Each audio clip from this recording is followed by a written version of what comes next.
What's up, Ultimate Ninja Chicago? I'm Derek here with week 3 of the competitive league. All right, we're going to start off with the general rules for the course. Today's course will have a 2-minute and 40-second time limit. You are allowed 2 people on the course, 1 person for chalk and 1 person to help film your course run. All right, that's it for the general rules. Let's get started on the course. The course will start here on the red pad. You will work your way through the sideways steps. You can use your feet and hands. Although your feet must stay on the front of the steps, you cannot put your feet on the top. Cannot put your feet up there, only your hands up here. Work your way through the steps and dismount onto the green box. There will be no incidental contact allowed on this obstacle, which means even the slight scrape of your foot will be enough to stop your run on this obstacle. So make sure you keep your feet up and away from the floor. All right, this is a 4-point obstacle. You receive your first point when you touch the second step. Receive your second point when you touch the third step. Third point when you touch the fourth step. And your fourth and final point when you dismount onto the green box. From the side steps, you'll move on up onto the black box. For Pegapalooza, this is a 5-point obstacle. You will work your way through the 4 pegs and then traverse yourself using the pegs only, all the way down.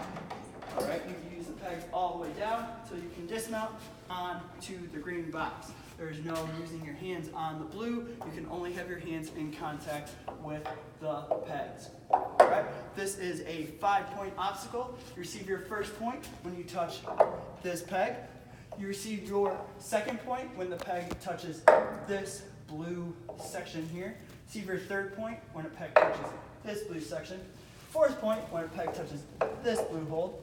And then your fifth and final point when you dismount onto the green. From Pegapalooza, you're going to come over this way and start tanks for the ride. You start up here on this tank. You will roll the balance tank all the way down to this balance tank, and then roll this balance tank to anywhere so that you can dismount to the pad there. This is a 4-point obstacle. You receive your first point when the tank touches this tape. You receive your second point when you touch this tank. You receive your third point when this tank rolls on that Velcro line. And you receive your fourth point when you dismount onto the red. From that obstacle, you will move on to Cannonball Alley. Cannonball Alley, you will use your hands to traverse through the cannonballs.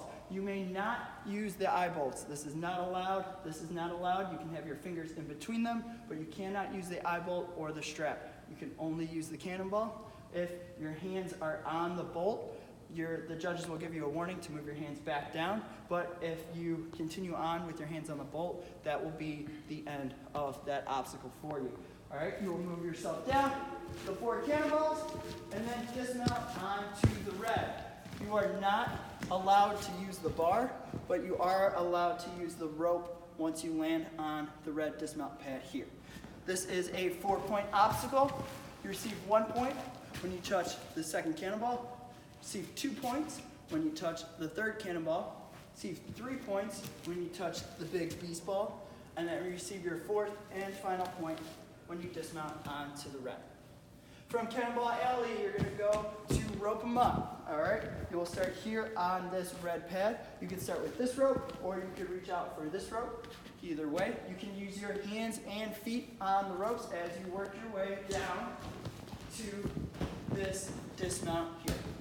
Rope 'em Up is a 3-point obstacle. You receive 1 point when you touch the second rope, 2 points when you touch the third rope, and then your third and final point when you dismount onto the red. From Rope 'em Up, you're going to climb over the box, walk over, and you're going to journey upstream. This obstacle starts before the tumble track here. All right, you will use 1 or both salmon ladder bars to traverse your way up to the ring. Go from the ring to the fist to the nunchuck till you can dismount onto the pit pillow. A few rules with this obstacle, like I said, you could use 1 or both salmon ladder bars.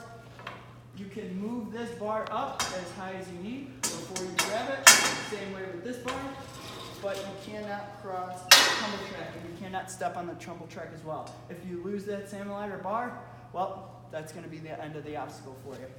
All right, this is a 5-point obstacle. You receive 1 point when a bar touches this rung here. You receive 2 points when you touch the ring.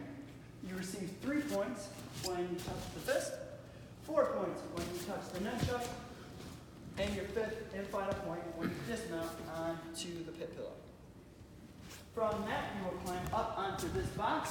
You could use the monkey bar or the truss to pull yourself up, and you will work through ring toss. For ring toss, you are only allowed to use the rings. You cannot use the bars, and hands on the bars or monkey bars, only the rings, and you will work your way down all the way to the red dismount pad. This is a 3-point obstacle.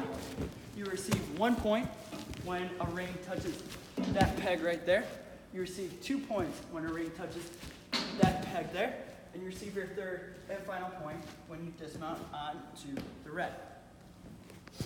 From ring toss, you will go on to the warped wall. The warped wall is, you can have unlimited attempts to get the highest wall you can get, but remember there is a time limit, so don't spend too much time on it. And then once you have completed a wall, you cannot try again to go for a higher wall. Once you beat it once, then you must move on throughout the course. All right, this is a 3-point obstacle. You receive 1 point for the first wall, 2 points for the second wall, and then 3 points for the third wall. You may use the 12-foot bar to get up to the 14. All right, and you get your points based on the lowest wall you use, which means if you use your hands or feet on a wall below you, that will be the wall that counts. So if I go for the 10-foot wall, and I put my foot up here, and then pull myself up and over, you only get 1 point because you used the 8-foot wall. All right, once you're done, once you pull yourself up the warped wall, you will come down the stairs. And onto is this parkour or balance. Your start box is up here on the wall. You will pull yourself around. You can use your feet and hands on the wall here to work your way over and jump to the red dismount. And then you will continue on to the balance beams or the rolling logs. All right? And then dismount onto the green box. This is a 5-point obstacle. You receive 1 point when you come off the wall and touch the red box. You receive your 2nd point when you touch this rolling log.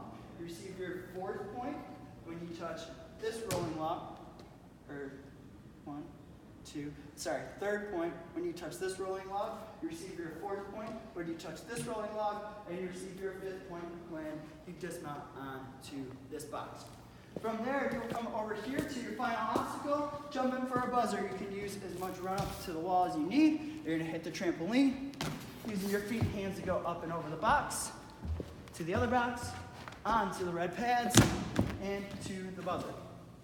All right, this is a 3-point obstacle. You receive your 1st point when you touch this parkour box, 2nd point when you touch this parkour box, and your 3rd and final point when you hit the buzzer. Again, you have 2 minutes and 40 seconds to complete this course. Accumulate as many points as possible. All right, good luck, guys. Crush it tonight. All right, here's your full course run. Pay attention.